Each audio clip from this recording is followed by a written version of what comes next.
Welcome back, guys, to another Leprechaun Comedy Central, where this time we are visiting the Hood. This is part 5, and where else to go from space than the Hood, obviously. Now, let me say this.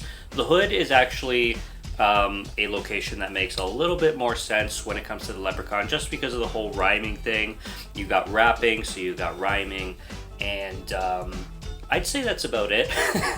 Because still the Leprechaun lore does not really merit like a gangster setting or an urban setting or anything like that. But this was 2000, we're just getting out of the 90s. This was a time where a lot of rap stars, R&B stars were being, put in horror movies, introduced to horror movies, first time actors kind of thing. Even the action genre played around with that a lot. It's goofy. I specifically remember being at the video stores when I was a kid, and I had never seen any of the Leprechaun films at this time at all. But when I was 11 in 2000, so I would go to the video store and I would see Leprechaun in the Hood, and I didn't know who Ice-T was at the time, but I would see these these gangster rapper looking guys on the front of the cover on the VHS, and I'm just like, as a kid, I'm like, that is ridiculous. Like, that is so ridiculous. How is this going to be scary? Like, the concept of it at the time did not make any sense to me. I couldn't imagine being scary whatsoever. It just sounded stupid to me and ridiculous, which it is. But like I said, Ice-T is in this one, so he brings some charm. I mean, I haven't really followed that guy's career very much. I never really listened to his music. I know he's a big one, like he's one of the OGs for sure. As for this film, what we have going on here is the opening of this film is pretty much like the first one, where we have the Leprechaun coming down those stone stairs, and he's rhyming again, except this time he makes a rhyme introducing Leprechaun in the Hood. And we get into the film where Ice-T is supposed to be younger, so he has this really ridiculously fake looking afro, and he's breaking into the subway with his buddy. And in the subway, they break down these brick walls, and then they discover another Leprechaun statue with the medallion around it. And we know from the third movie that when the medallion is around the Leprechaun, it turns to stone, kind of thing. So they start to steal the Leprechaun's gold, and they find this flute along with the medallion. So you got this flute by the statue of the Leprechaun. The flute is new, so we haven't seen the flute before. But the medallion, they take it off, and of course the Leprechaun comes to life and starts to attack. It just gets really, really stupid. This film dives right into blaxploitation. I didn't know exactly how much until I rewatched it now. But this is purely a blaxploitation film mixed with the Leprechaun lore. And you can tell that they were really going for it.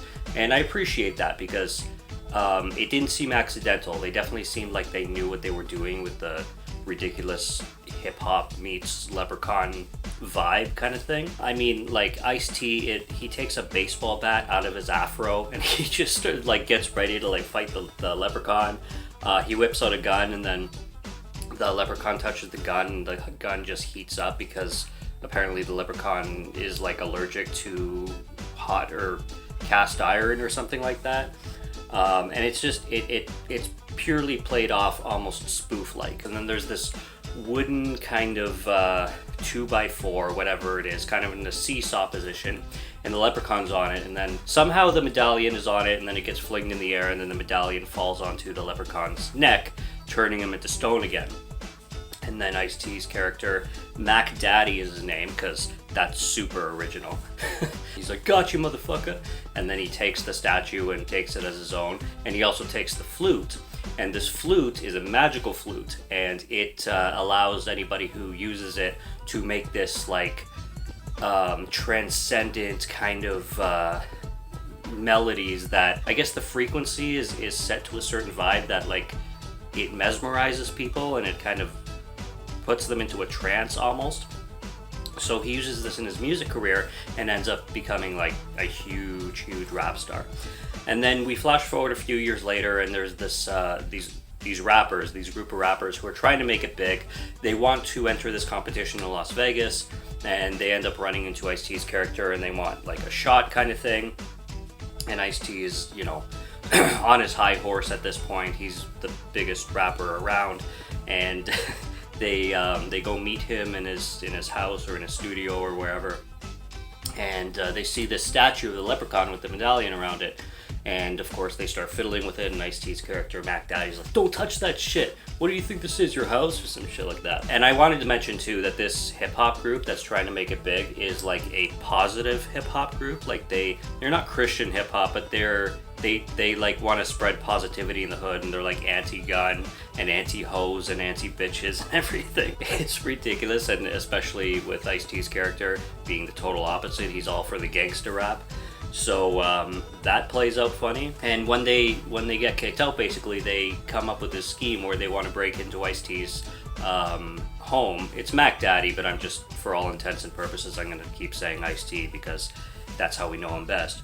They want to break in and steal the medallion, and because they think it's worth money, and then they're going to pawn it off and collect money to get equipment so they can make better music, produce better music, and get a better chance of going to this Hollywood competition kind of thing. So when they do, of course, when they take the medallion, once again the leprechaun comes to life, and they also have the leprechaun's flute, which the leprechaun spends this film trying to retrieve this flute that belongs to him.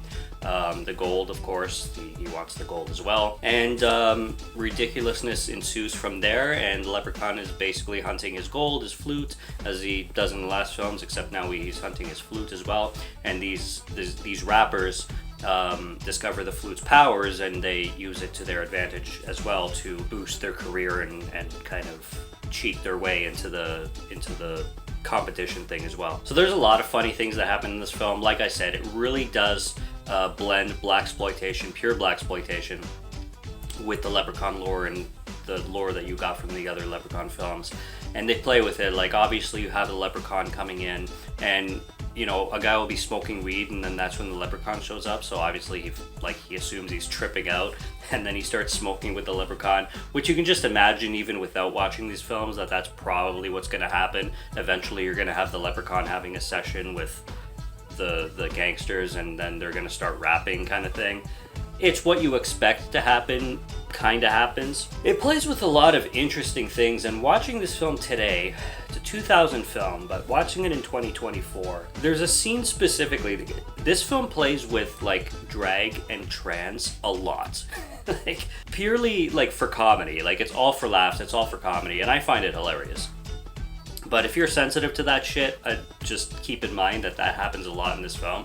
I think it's funny. Anytime shit like that is played for comedy, it's clearly for laughs, and it's clearly for jokes. And to me, like, people who get offended and on a high horse about it, hey, to each their own, but I just don't get it. You obviously can see that, first of all, this is a product of its time anyway.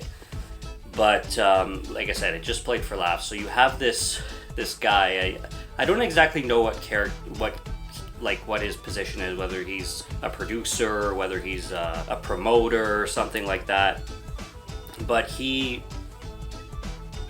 dresses in drag, and he even talks about at one point like getting an operation down there, and he's wanting to hear this rap group's music, and they come over his place, and eventually, of course, they use the flute to, you know, mesmerize him and everything. And then he completely starts hitting aggressively hard on the rap group, and the rap group is obviously having none of it because they're all straight dudes, and they just, it plays out into like a whole weird out situation.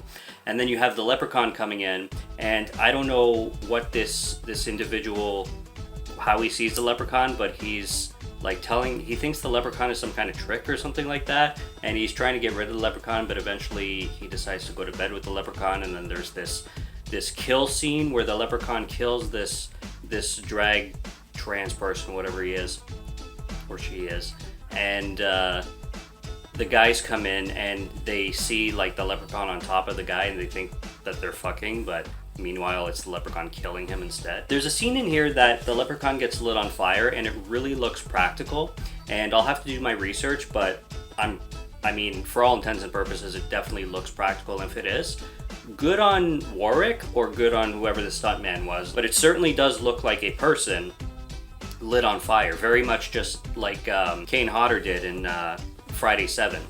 kind of the same style. It's the way he's turning and the way he's moving and everything. At one point later in the film, the Leprechaun, this is a dream sequence, but the Leprechaun walks into the apartment of this blind woman, and this blind woman is like feeling for the Leprechaun and basically thinks it's a kid and feels its hands, and because the Leprechaun's hands are so thick, she thinks that the kid like hurt himself with his hands or something, and she decides to make food and feed the Leprechaun. And the Leprechaun's at the table, and then she just starts feeding the Leprechaun. And at one point she can't find his mouth, so she ends up stabbing the Leprechaun's eyeball out. And like I said, it's a dream sequence, so Buddy wakes up and is just dreaming this whole thing. The whole eye gouging thing, this happened in a few Leprechaun films before, and it happens in this one again. Leprechaun has hypnotizing powers. He's had this before, he has this in this movie again. He has these women that he hypnotizes, and they have like green eyes, and he has this like army of women behind him. They kind of remind me of fembots from Austin Powers, except like ghetto style and with green eyes. And they just follow him everywhere, and he's able to control like people's movements. He's able to have one guy like point his gun at another guy like beyond his control, so he's just holding the gun towards his buddy's head and he can't control himself. And the Leprechaun uses this power to have the guy give him the flute, kind of like a threat. And then once he gets the flute, he walks off, and then uses the same powers to get the guy to put a gun under his chin and shoot. The Leprechaun's mean in this one. There's like a mean streak, like a darker tone, but like more of a sinister tone, I would say, with the Leprechaun himself, which is kind of ironic, being that the theme and plot of the movie is so ridiculous with the blaxploitation and Leprechaun like smoking dope with these gangster guys and everything, that the Leprechaun would be so sinister in this one. It's kind of contrary idea, but it works. I mean, it still works out pretty funny. I love one line, that a guy drops closer to the end of the film. I think he's like about to die, and he's like, "Is there pussy in heaven, Post?" Or, yeah, Post. "Is there pussy in heaven, Post?" To his buddy who's named Post. There's a great climax where there's a face-off between Leprechaun and Mac Daddy. Mac Daddy, by the way, gets shot in this film, like I'm pretty sure twice. And once when the guys are heisting and breaking into his home, they shoot him, but then he just gets up and walks off like nothing happened. And then at the end of the film too, he gets shot again, but then is able to get up and sneak behind the Leprechaun with a chair and just smack the Leprechaun in the back of the body or head or whatever. And then this film ends off, believe it or not, with an entire rap sequence by Leprechaun. Like, as the credits roll, he's fucking rapping in a bar and just going full on Irish rapping mode kind of thing. Like, "I'm the Leprechaun and this is my ghetto," whatever. I can't rap, for fuck's sake. I'm not even gonna try. Even though I just did try. But if I had the lyrics, I'd be able to imitate it better, but yeah, I don't. So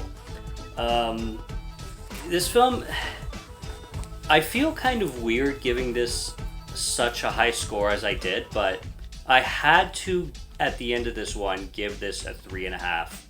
And I know this film doesn't necessarily deserve it's a low 3.5, but I just had fun with this. And funny, I remember actually liking Back to the Hood better the last times, like from my memory from watching these two films, I remember liking Back to the Hood more than this one.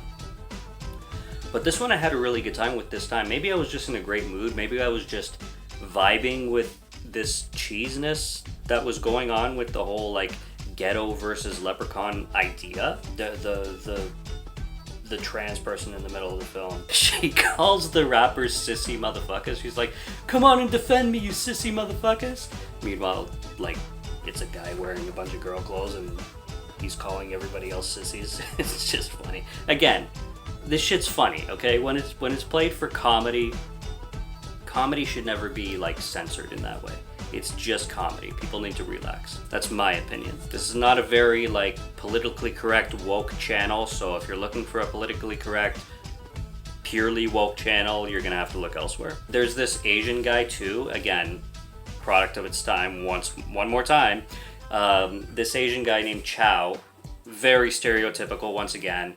You know, they're always going into the store, like the rappers are like best friends with this guy, and this guy, just the way he talks is super stereotypical with your idea of an Asian character owning a corner store kind of thing.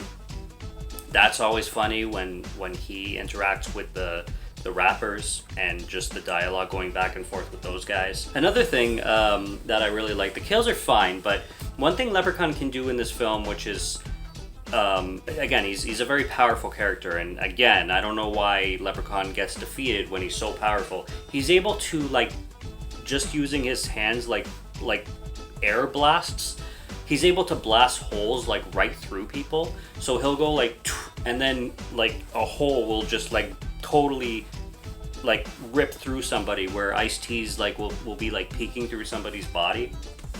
And the practical effects are good there too, because there's just blood and guts just blowing from the back of the person.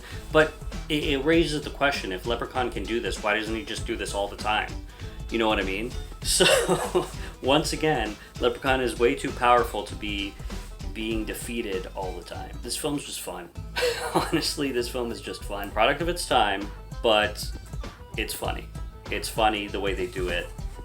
Some people will cringe. I mean, it is cringy moments for sure. I'm not going to deny it. But it's funny at the same time. So yeah, like I said, interestingly enough, this time I had a really good time with Leprechaun in the Hood. Probably more than I ever have. And it's a fun film with some drinks especially.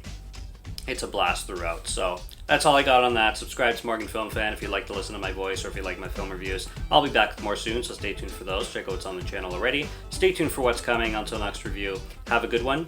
Take care and cheers.